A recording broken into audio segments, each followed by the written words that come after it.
Camilla Cavendish has written an article in the Financial Times today about the NHS grappling with the weighty issue of reforming the service. It's a deft critique, mingling a pinch of exasperation with some sort of informed way forward, trying to dissect the inefficiencies of this much loved institution now sagging under the weight of its historical framework and of the bureaucracy. Actually, it's not the bureaucracy, it's the bureaucracies that threaten to overwhelm it.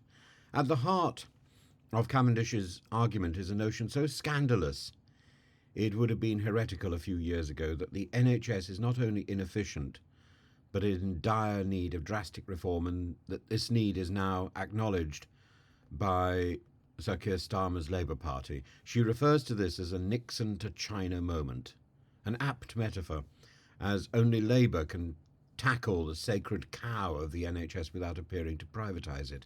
The piece emphasises that merely pouring more money into the NHS, as previous governments have done, is no longer a tenable solution.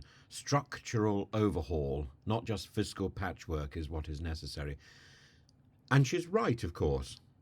And the essay touches on several key issues. Bloating in the staffing area without corresponding productivity gains. That's specifically about the bureaucracy. Outdated technology and processes that are akin to a Kafkaesque nightmare. If you've been through the NHS recently, you will recognise all of that. Part of the issue, of course, is the lingering authoritarianism.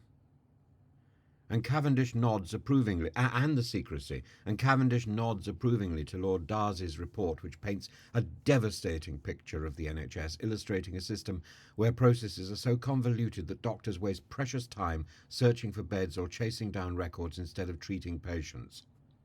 It's not just an issue of mismanagement. It's a system stuck in 1948 while every other major institution has waltzed into the 21st century. One of the sharpest barbs is reserved for the British Medical Association, where Cavendish accuses the BMA of speaking the language of reform while often blocking it. And the BMA, Cavendish argues, has consistently leveraged its power to protect entrenched interests at the expense of patient care.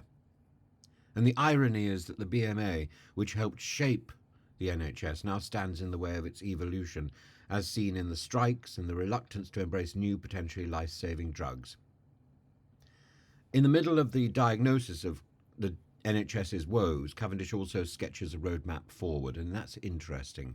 Starmer's vision, articulated by Wes Streeting, proposes a three-pronged strategy: digitisation, moving care into the community, and preventing sickness rather than treating it. It sounds wonderfully modern, even utopian, but Cavendish rightly questions whether the inertia within the NHS's vast bureaucracy and the vested interests that have long run the show can be overcome. Her critique is pointed. Too many managers are holding others to account, but very few are actually getting things done.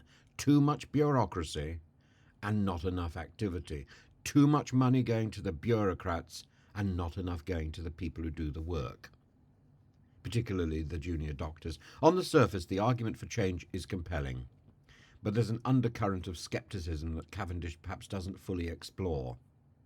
For instance, the embrace of private sector capacity might address short-term backlogs, but it doesn't edge closer to the very privatisation bogeyman Labour once decried. Additionally, Starmer and Streeting's call for prevention over treatment sounds ideal, but prevention takes years to yield results, not unlike the same approach to migration. In the meantime, the NHS's day-to-day care remains on shaky ground, and the question of funding looms large. The no more money without reform mantra is bold, but it raises an eyebrow. How do you rebuild a system without major financial injections up front? Oh, I'll tell you. You get rid of the rubbish on the top. You skim off the scum, i.e. the bureaucrats. And I'm looking particularly at those top bureaucrats who got their job through cronyism and the masonry, who are sitting pretty, who never think of going on strike because they're comfortable, who have no academic background, whose academic credentials are questionable anyway, and who are running these trusts. Why are they doing it? Why are they there? Cavendish also highlights a growing impatience among the public and the NHS staff alike. While the government's intentions may be noble, the question remains, how much resistance can they endure from within? The BMA, despite its tarnished image in this piece, is powerful, and the cultural change within the NHS, a behemoth organisation run by twits, can feel like pushing a boulder up a hill, with the added complication that the hill is actually quicksand, and Sisyphus is actually inefficient and crippled. It's like a Sisyphean image of somebody trying to push a boulder up a hill in a wheelchair. In her characteristic Astana lift, in her characteristic style, Cavendish's critique is sharp, insightful, and oddly entertaining. She juggles admiration for the NHS's idealism with the realization that, as it stands, it's a machine that is grinding to a halt under its own weight. Yet beneath her incisive analysis is the lurking question: can an institution as beloved and politically untouchable as the NHS really change as radically as it needs to survive and to offer the care that the country so badly needs? I've been in and out of the NHS for the last 3 or 4 years, and my experience has been horrific. And I think I've had it good, quite frankly. I've also spent the last 3 or 4 years listening to people who've been whistleblowers in the NHS at quite senior positions, and their experience fills me with horror. The two things are completely unconnected. The whistleblower thing is simply because people got in touch with me because of the profile I've had on the media, which is accidental, really. And I've listened to what they've had to say. I've taken advice, and I've done a bit of probing, and I'm horrified by the links between an indolent bureaucracy in the NHS and a motivated workforce in Westminster which is determined to silence anybody who questions or rocks the boat. And the amount of money pumped into the legal system by politicians and by the BMA, by the top level of the NHS administration, is simply staggering. And then I look at the people who have been in charge of the NHS in Westminster: Jeremy Hunt, Matt Hancock, Nadine Dorries.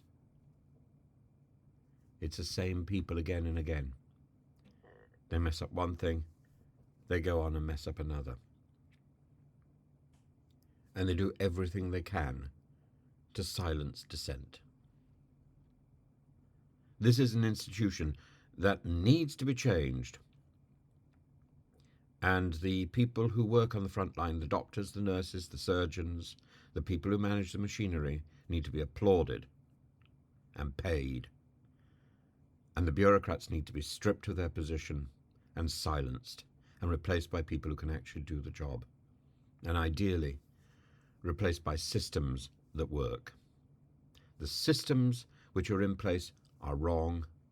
The people who are managing those systems at the top of the NHS trusts are misplaced. These are dinosaurs trying to evade the asteroid. It will not work. In the end, if they remain in place, the entire NHS will crumble. If anybody is trying to get an ambulance, it won't happen. Why? Because the system is wrecked by these people in charge. It's got nothing to do with the quality of the ambulance team, who are superb. It's to do with the people in charge. It's got very little to do with the money which is being pumped into the NHS, because that goes to the people in charge. These are the people behind the curtain. And we have to listen to what is said in The Wizard of Oz. Pay no attention to the people behind the curtain.